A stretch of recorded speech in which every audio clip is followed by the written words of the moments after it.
Hello my students, आज की इस वीडियो के अंदर हम डिस्कस करने जा रहे हैं ईएमएफ को, इलेक्ट्रोमोटिव फोर्स। इलेक्ट्रोमोटिव फोर्स क्या होती है, इसका और पोटेंशियल डिफरेंस के दौरान क्या फर्क है। मोस्टली स्टूडेंट्स ये समझते हैं कि इलेक्ट्रोमोटिव फोर्स और पोटेंशियल डिफरेंस एक ही चीज है। तो आज की इस वीडियो में हम देखेंगे, सीखेंगे इलेक्ट्रोमोटिव फोर्स को और इसका क्या डिफरेंस है पोटेंशियल डिफरेंस के साथ, इसको भी हम अंडरस्टैंड करेंगे। तो चलिए स्टार्ट करते हैं। सबसे पहले आपको यह बता दें कि इलेक्ट्रोमोटिव फोर्स क्या होती है। ये बेसिकली बैटरी के दो टर्मिनल के दौरान पोटेंशियल डिफरेंस होता है जब बैटरी से करंट ड्रा न किया जा रहा हो। जब बैटरी से कोई भी करंट हम ड्रा नहीं कर रहे, उस दौरान जो उसका पोटेंशियल डिफरेंस है उसको हम कहते हैं ईएमएफ। ओके, अब इसको अगर आप देखें तो यहां पर हमारे पास ये एक एग्जांपल है इसकी। ये बैटरी है, ये इसके साथ हमने एक वोल्टमीटर एक ऐसी डिवाइस होती है जिसको हम पोटेंशियल डिफरेंस मेजर करने के लिए यूज करते हैं, उसको यूज किया हुआ है। और ये रजिस्टर है और ये स्विच क्योंकि ऑफ है तो एक्सटर्नल सर्किट में अब करंट फ्लो नहीं हो रहा इस वक्त। ये जो पोटेंशियल बताएगा, पोटेंशियल की वैल्यू आएगी वोल्टमीटर के ऊपर, वो आपके पास होगा ईएमएफ। और ईएमएफ में पोटेंशियल डिफरेंस में क्या फर्क है। पोटेंशियल डिफरेंस उस वक्त यहां पर वैल्यू मिलती है पोटेंशियल डिफरेंस की जब जो करंट सर्किट से एक्सटर्नल सर्किट से पास कर रहा हो या करंट ड्रा हो रहा हो। अब क्योंकि यहां पर स्विच ऑन है तो एक्सटर्नल सर्किट से करंट फ्लो कर रहा है, तो यहां पर अब आपको ईएमएफ नहीं मिलेगा बल्कि पोटेंशियल डिफरेंस मिलेगा। जो वैल्यू यहां वोल्टमीटर शो करेगा वो ईएमएफ नहीं होगी बल्कि वो होगी पोटेंशियल डिफरेंस, क्योंकि पोटेंशियल डिफरेंस उस वक्त होता है जब बैटरी करंट ड्रा नहीं कर रही होती।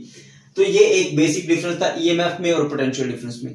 दूसरा एक अहम डिफरेंस क्या है कि ईएमएफ जो है उसकी वैल्यू हमेशा ज्यादा होती है पोटेंशियल डिफरेंस से।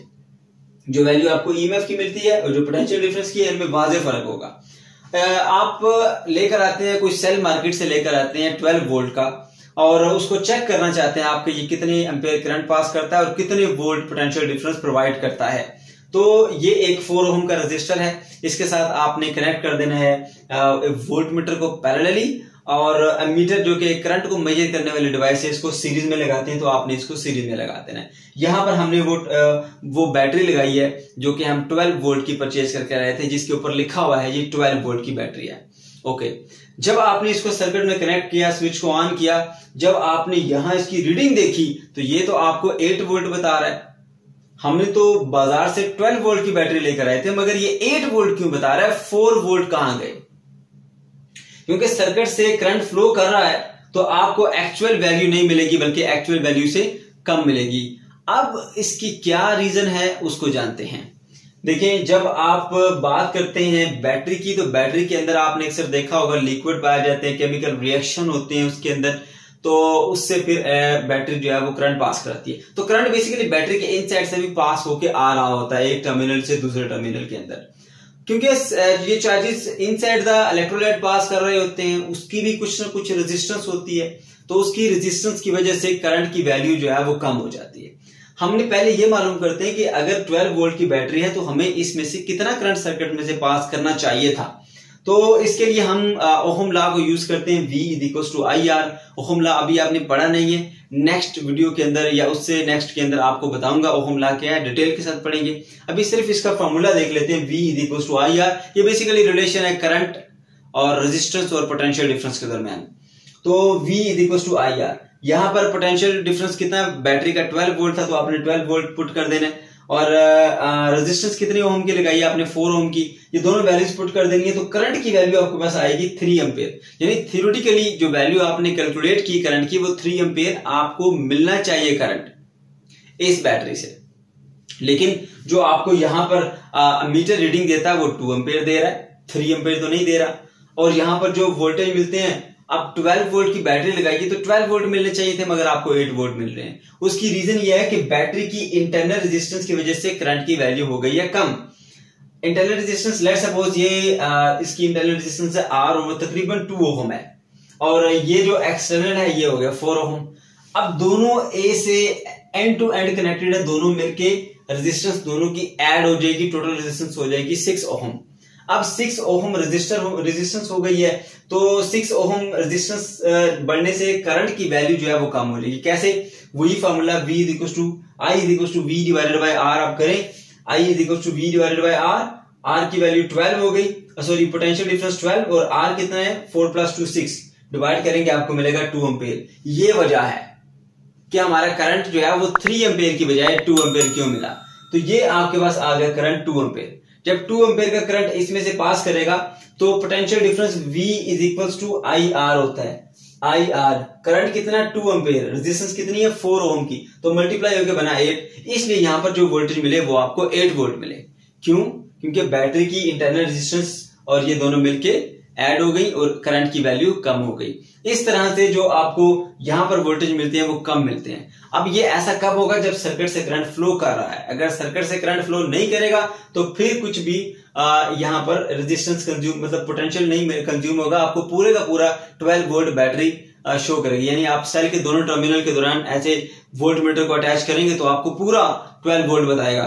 लेकिन जब सर्किट के अंदर अटैच करेंगे इस तरह से, जब उसमें करंट फ्लो कर रहा होगा तो फिर वो आपको 8 वोल्ट बताएगा।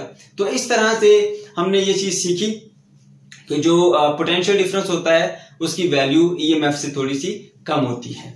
ओके, इसके अलावा आपको ये बताइए कि इसमें डिफरेंस के EMF जो है वो कॉज है और पोटेंशियल डिफरेंस उसका इफेक्ट है। अब हम इसकी डेफिनेशन की बात कर लेते हैं। Energy supplied to a unit charge by the cell. जो बैटरी एनर्जी प्रोवाइड करती है एक यूनिट चार्ज को, उसको हम कहते हैं इलेक्ट्रोमोटिव फोर्स। लेकिन ये फोर्स नहीं है, फोर्स इसका ट्रेडिशनल नेम है।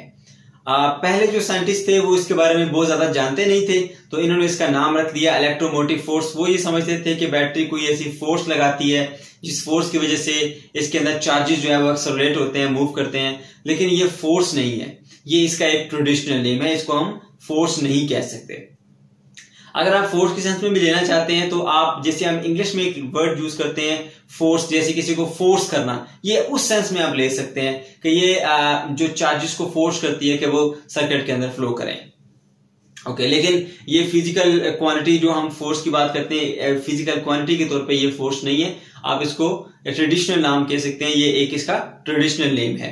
तो हम इसको EMF कहते हैं। EMF का जो यूनिट होता है वही यूनिट होता है जो कि पोटेंशियल डिफरेंस का होता है, इसका भी यूनिट वोल्ट होता है। तो अगर हम फॉर्मूले की बात करते हैं तो EMF = work done per unit charge. अब work done per unit charge किस तरह से देखें, नॉर्मली ये होता है कि सर्किट के अंदर जब आपने एक बैटरी को कनेक्ट कर दिया तो बैटरी करंट चार्जेस को सप्लाई करती है from high potential to low potential. Let's suppose ये हमारे पास एक कंडक्टर है,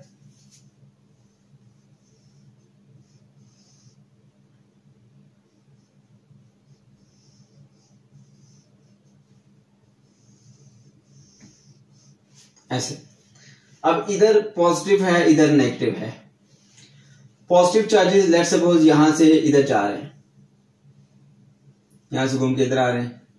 अब यहां नेगेटिव टर्मिनल से इसमें से क्योंकि फ्लो करके आने, तो नेगेटिव टर्मिनल से पॉजिटिव टर्मिनल की तरफ जाने हैं। तो यहां पर लो पोटेंशियल, यहां पर हाई पोटेंशियल। लो पोटेंशियल से हाई पोटेंशियल की तरफ जाने के लिए फिर बैटरी को वर्क करना पड़ता है। बैटरी इसके ऊपर वर्क करती है तो वो in the form of energy इसके अंदर स्टोर हो जाती है। क्योंकि हमने ये सीखा है कि देखें ये हाई पोटेंशियल है, ये लो पोटेंशियल है। हाई से लो की तरफ ऑब्जेक्ट खुद ब खुद आते हैं, एक मार्कर है खुद ब खुद नीचे गिरेगा ऐसे। लेकिन लो पोटेंशियल से हाई पोटेंशियल में ले जाने के लिए वर्क करना पड़ता है, एनर्जी लगानी पड़ती है। तो जो हम वर्क करते हैं फिर वो उस बॉडी के अंदर in the form of energy store हो जाता है। तो यहां पर क्योंकि यहां नेगेटिव से पॉजिटिव की तरफ बैटरी लेके जा रही है इस पॉजिटिव चार्ज को इस तरह अगेंस्ट द फील्ड, तो उस वो जो वर्क करेगी वो वर्क जो है वो in the form of potential energy उसके अंदर स्टोर हो जाता है। तो नेगेटिव टर्मिनल से पॉजिटिव टर्मिनल की तरफ जाते हुए, इसीलिए the energy converted from non electrical form to an electrical form when 1 coulomb positive charge passes through the battery. 1 coulomb charge जब बैटरी का मूव करता है from this end to this end, तो उसके दौरान हो क्या रहा होता है, बैटरी अपनी केमिकल एनर्जी यूटिलाइज कर रही होती है और इन चार्जेस को सेपरेट कर रही होती है, नेगेटिव से पॉजिटिव की तरफ भेज रही होती है। तो इस दौरान वो अपनी केमिकल एनर्जी को यूटिलाइज कर रही है और वो एनर्जी लगाने से वर्क कर रही है इस चार्ज को यहां से यहां तक मूव करना है अगेंस्ट द फील्ड। तो अगेंस्ट द फील्ड मूव करने से उसके अंदर जो पोटेंशियल एनर्जी स्टोर हो जाती है क्योंकि इलेक्ट्रिक फील्ड के अंदर मूव किया है अगेंस्ट द इलेक्ट्रिक फील्ड, तो इलेक्ट्रिक पोटेंशियल एनर्जी उसके अंदर स्टोर हो जाती है, तो वो एनर्जी चार्ज को मिलती है, फिर ये चार्ज दोबारा से इस सर्किट के अंदर फ्लो करता है, फिर से यहाँ आता है, एनर्जी कंज्यूम हो जाती है, बैटरी फिर से वर्क करती है और इलेक्ट्रिकल एनर्जी को चेंज कर देती है, सॉरी अपनी जो मैकेनिकल एनर्जी है या केमिकल एनर्जी है, केमिकल एनर्जी को चेंज कर देती है, इलेक्ट्रिकल एनर्जी के अंदर वो फिर सर्किट के अंदर ऐसे फ्लो करने लग जाता है।